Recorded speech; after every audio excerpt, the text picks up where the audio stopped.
Morning, folks.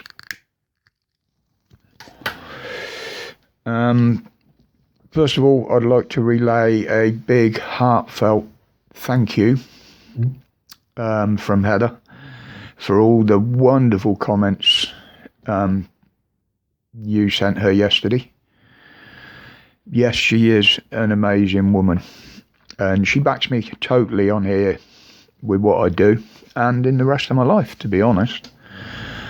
But she would like to say thank you to you all, and a big thank you to her friend north of the border there. Mate, she told me to do this, and I'm going to do it. There you go. That's not from me. Although, you'd probably get a peck on the cheek if I ever met you anyway. She doesn't comment on the channel. She does watch, but she doesn't comment because of the sensitive nature of her employment, and obviously there's security involved there and all sorts, so she tries to stay away from this side of social media, as it were. Anyway, the bit that was missing from yesterday's video should be up on BitChute pretty soon in today's video on there.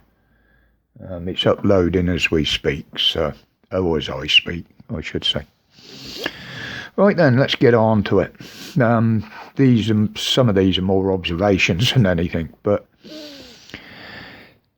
the shit shower in the House of Power, they get asked a question. Doesn't matter what the question is. What did you watch on TV last night? How big's your dick?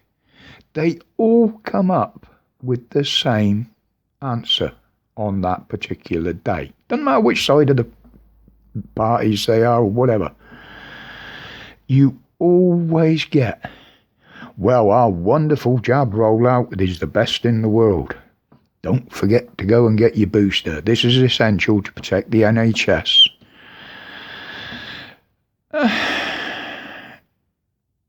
No, I've never known them give a straight answer to anything, but the way they answer them now, it's like I've got visions of them having a little pep talk when they get to the house in the morning. They're given a piece of paper with that day's answer on, which they answer all questions with.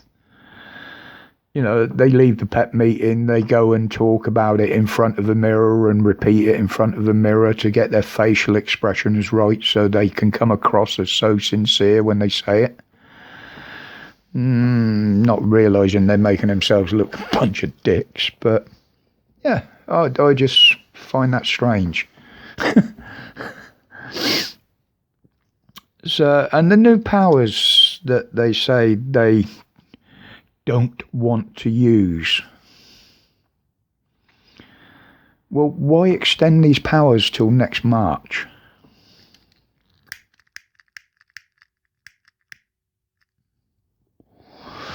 Or is it just in case?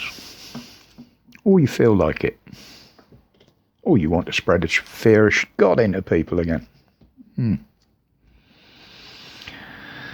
Now, anyway, what did I see from the cesspit of corruption yesterday?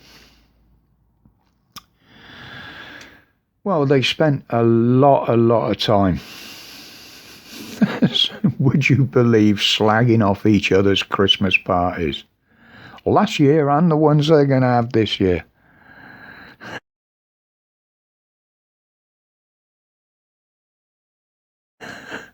I mean, I keep saying it's the best comedy on telly live from the house, and it is. It really is.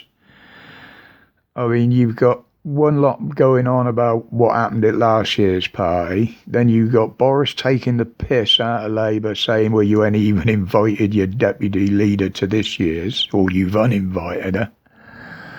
Yeah, meanwhile, the country falls apart around their heads. It's just unbelievable. I was watching yesterday because I was hoping to see if there's anything being discussed on the channel paddlers. Not a lot. Not a lot at all. It's been a bit quiet out in the channel, I believe, lately, but there again, with the weather we've been having, it's not really surprising.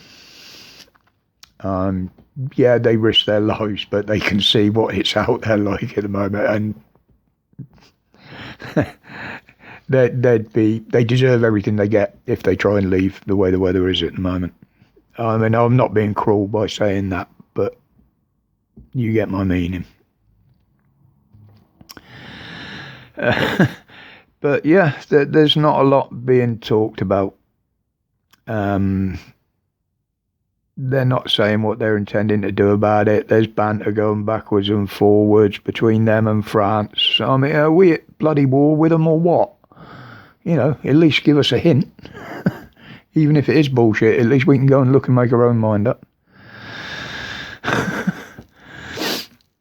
And then this morning, the BBC put out the latest COVID figures, as they do on a daily basis. I don't know where they get them from, so don't take it as Jen from me. I'm just repeating what's on mainstream media. They're saying there's been, along with other figures, 171 COVID deaths in the last 24-hour period. When this period stops, and when it mixes in with the following day's numbers, I've no idea.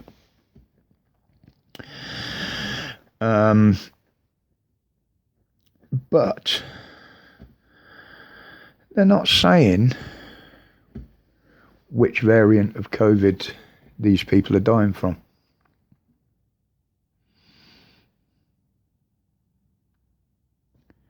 You know, they're still using the 28-day bollocks, which in my opinion is malinformation, to be honest.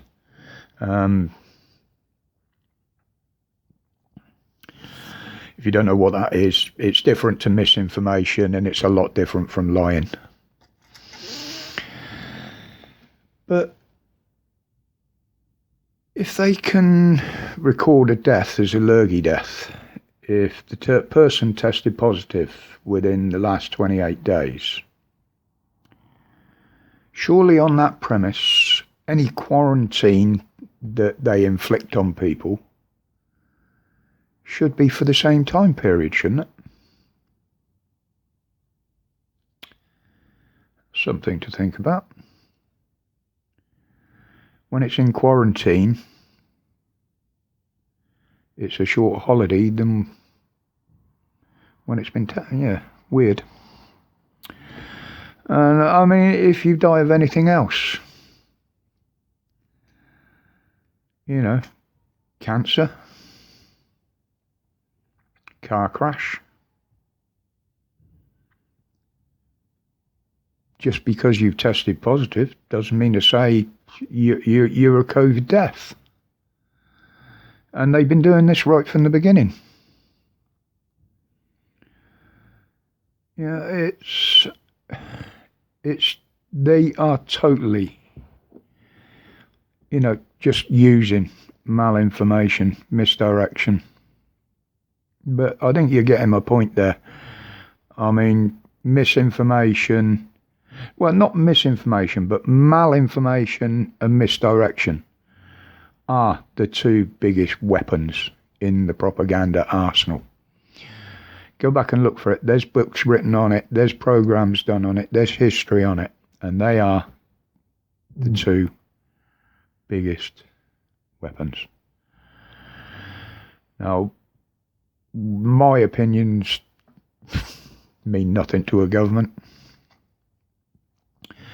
But personally, I would prefer to follow facts and evidence rather than science and models.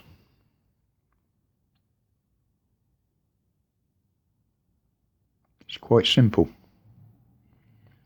But there you go. I'll leave you with that thought.